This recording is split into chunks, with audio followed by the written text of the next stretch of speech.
കൊച്ചി നഗരവാസികളെ സുന്ദരന്മാരും സുന്ദരികളുമാക്കുന്നതിൽ വലിയ പങ്കാണ് ധോബിഖാന വഹിക്കുന്നത്.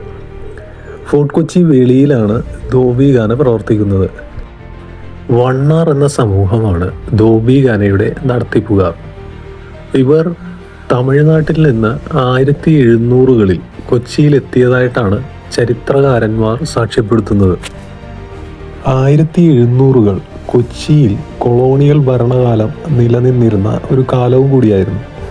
അന്ന് ഡച്ച് സൈനികരുടെ വസ്ത്രങ്ങൾ കഴുകാനും ഇസ്തിരിയിടാനുമായാണ് വണ്ണാർ സമൂഹം ഇവിടെ എത്തിയതെന്നാണ് കണക്കാക്കപ്പെടുന്നത്.